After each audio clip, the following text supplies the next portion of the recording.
आपके चरणों में सादर वंदन, आपका अभिनंदन।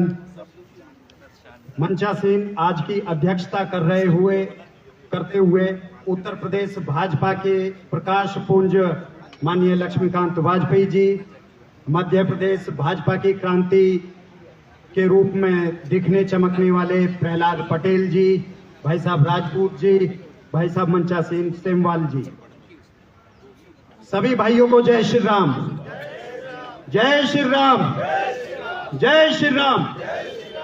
दोस्तों, डॉक्टर जोशी जी हमारे शैक्षिक गुरु नहीं रहे, लेकिन हमारे राजनीतिक गुरु रहे। डॉक्टर जोशी जी ने ऐसे राजनीति अपनी पूर्ण करी है जैसे परम पूज्य गोलवलकर जी ने, माननीय रज्जू भैया जी ने, डॉक्टर हेडगेवार जी ने परिकल्पना करी थी। डॉक्टर साहब का चरित्र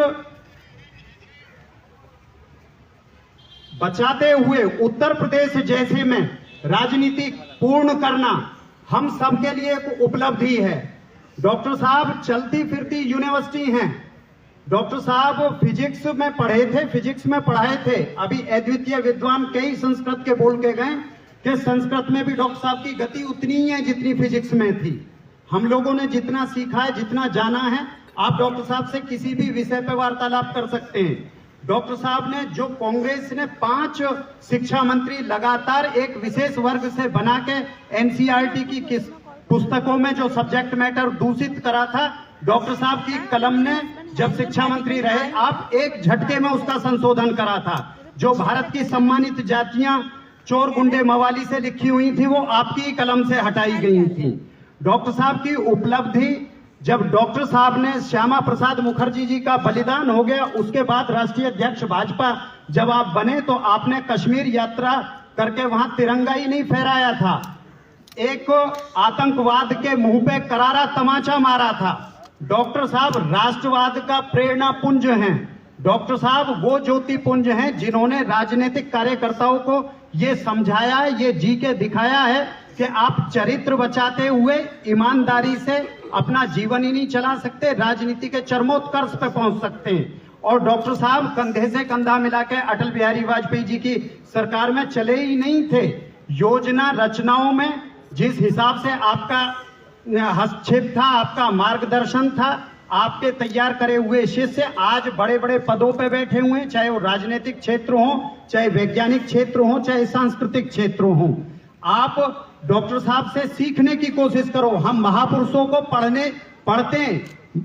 महापुरुष वो होते हैं जिनके एक एक लाइन से जीवन का चरित्र बदल जाता है। डॉक्टर साहब ने भ्रष्टाचार पे, आतंकवाद पे, पूंजीवाद पे, इन सब पे करारा तमाचा मार के भारत के राजनीतिक युवाओं को एक दशा दिशा प्रशस्त की है।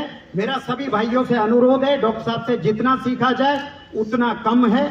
यहाँ हम सब लोग डॉक्टर साहब के जन्मदिन के लिए आए हैं। डॉक्टर साहब शतायु नहीं, पूरी 125 वर्ष की आयु पूरी करेंगे, जो शास्त्रों में, हिंदू शास्त्रों में वर्णित है। हम तो ये चाहते हैं कि हमारी उम्र का भी कुछ अंश डॉक्टर साहब को मिले, जो निरंतर हम सब लोगों का मार्गदर्शन ऐसे ही होता रहे। सभी भाइयों को राम राम। भारत माता की जरूरत नहीं, लेकिन मैं मानता हूँ कि अर्थशास्त्र और अध्यात्म दोनों पर अधिकार रखकर एक ऐसे राजनेता जिन्होंने पूरी जिंदगी लोगों को दिशा दी, आज भी उतनी ही ऊर्जा और निष्ठा के साथ देश और दुनिया के बारे में अपना चिंतन, मनन और लेखन सतत जारी वो रखे हुए हैं। मैं सिर्फ प्रभु से यह प्रार्थना करता हूँ, मां नर्मदा जिसका मैं परिक्रमावासी हूँ, उनसे यही प्रार्थना करूँगा वो शतायु हो, हम सबको मार्गदर्शन करते रहे और हमें आशीर्वाद इसी तरह देते रहे। मैं उनके स्वस्थ जीवन की कामना करता हूँ, इतना स्वस्थ जीवन जिसे वास्तव में देखकर हम गौरवान्वित होते हैं। यही मां से प्रार्थना है। फिर से आदरणीय श्रद्धेय डॉक्टर साहब को शुभकामनाओं और आशीर्वाद देते हुए मैं अपनी बात यहीं समाप्त करता हूँ। 91 वर्ष पूर्ण करने पर मेरे जैसे कार्यकर्ता उनका आशीर्वाद लेने के लिए यहाँ पर पहुंचे हैं। मैं उनके चरणों में नमन करता हूँ। इस कार्यक्रम की अध्यक्षता कर रहे आदरणीय लक्ष्मीकांत जी, आदरणीय राजपूत जी, अन्य सभी मेरी ही तरह कोई ना कोई श्रद्धा का भाव लेकर यहाँ पर उपस्थित सभी लोगों के प्रति भी मैं आभार व्यक्त करता हूँ, क्योंकि ये कार्यक्रम हम सबका कार्यक्रम है। जब मुझसे मीडिया पूछ रही थी तो मैं सिर्फ इतना ही कह पाया कि हमारी सनातन की परंपरा में यदि लंबी आयु और निष्कलंक जीवन हो तो वो प्रत्यक्ष मोक्ष है। मैं उस मोक्ष मूर्ति को दर्शन करने और उनको नमन करने के लिए यहाँ पर आया हूँ। ये मेरा सौभाग्य है। मेरे माता पिता गुरु उनकी कृपा थी कि हमें ऐसे लोगों का सत्संग मिला। मैं बहुत छोटी उम्र से आदरणीय डॉक्टर साहब का मुझे स्नेह आशीर्वाद और मार्गदर्शन मिलता रहा। ये मेरा सौभाग्य है और इसे मैं गर्व अपने गुरु राजनीतिक मार्गदर्शक आदरणीय डॉक्टर साहब के चरणों में अपना शीश नवाकर प्रणाम करता हूं। उपस्थित आज की इस गोष्ठी की अध्यक्षता कर रहे हैं डॉक्टर लक्ष्मीकांत वाजपेयी जी, हम लोगों के लोकसभा के साथी आदरणीय पटेल जी, प्रहलाद पटेल जी, राजपूत जी, यहाँ उपस्थित बंधुओं, यहाँ उपस्थित भाइयों बहनों। डॉक्टर साहब से संपर्क हमारा 1989 में आया जब मैं सांसद बना। कबीर की एक पंक्ति याद आती है मुझे कि कबीरा जब तुम पैदा लिए, कबीरा जब तुम पैदा लिए, तुम रोए जग हंसा, और ऐसी करनी कर चलो तुम हंसो जग रोए। यानी जब बच्चा जन्म लेता है तो रोता है, घर में थालियां मिठाइयां बजती हैं, लेकिन जब जाने लगता है तो वही व्यक्ति अमर होता है जिसका कृतित्व, नेतृत्व, व्यक्तित्व जो पाक साफ हो। और डॉक्टर साहब ने इस भारत को एक भूमि का टुकड़ा नहीं माना है, इन्होंने इसे भारत मां माना है और मां को सजाने और संवारने का जो भगीरथ इन्होंने प्रयास किया है ताकि जो विश्व गुरु के पद पर भारत कैसे आसीन हो। क्या गृह मंत्री के पद पर रहते कम समय था, और शिक्षा के क्षेत्र में जो इन्होंने जो परिवर्तन किया है उसका कोई मिसाल नहीं है।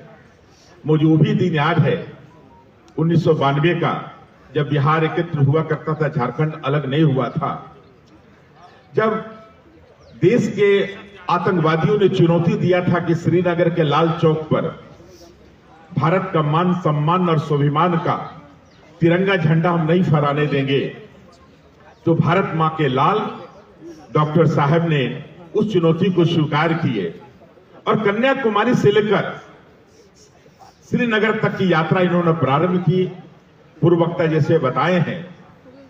और इस चुनौती को स्वीकार करके उन आतंकवादियों को सीने पर लाल चौक पर तिरंगा झंडा फहरा कर बता दिए कि भारत माता का लाल जो कहता है सो करता है। मेरे मित्रों, मेरे जी में पूरे बिहार का केसरिया वाहिनी को उस समय दायित्व था। अब कितना बात बताए, समय कम है। इन्हीं शब्दों के साथ कि डॉक्टर साहब सताई हो, हमें आशीर्वाद देते रहें, हम इस तरह आगे बढ़ते हैं। क्योंकि जब अगर चंद्रगुप्त का नाम आता है तो चाणक्य का नाम आता है, अगर ऋषि संदीपनी का नाम आता है तो कृष्ण का नाम आता है, अगर राम का नाम आता है तो वशिष्ठ का नाम आता है, अर्जुन का नाम आता है तो द्रोणाचार्य का नाम आता है, अगर झारखंड में यदुनाथ का नाम आता है स्वतः डॉक्टर साहब का नाम आता है। बहुत बहुत धन्यवाद, बहुत बहुत धन्यवाद। जय श्री राम। धन्यवाद आपका प्रोफेसर साहब। और अब मैं जन्मदिन उनका है, उसके लिए तो शुभकामना देता हूं, लेकिन अपनी पीढ़ी के लिए आशीर्वाद की कामना करता हूं। और आज जन्मदिन पर पर्यावरण बचाना और पर्यावरण बचाने के लिए जीवन शैली में बदलाव का जो संदेश डॉक्टर साहब ने दिया है, उस संदेश को लेकर अगर हम लोगों ने थोड़ा थोड़ा भी अंशदान किया तो डॉक्टर साहब के संदेश के अनुसार भारत माता की एक सच्ची सेवा होगी। इसको अंगीकृत करते हुए, स्वीकार करते हुए एक बार पुनः डॉक्टर साहब के चरणों में मैं प्रणाम करता हूं और जीवन को इस जन्म दिवस की हार्दिक शुभकामना देता हूं।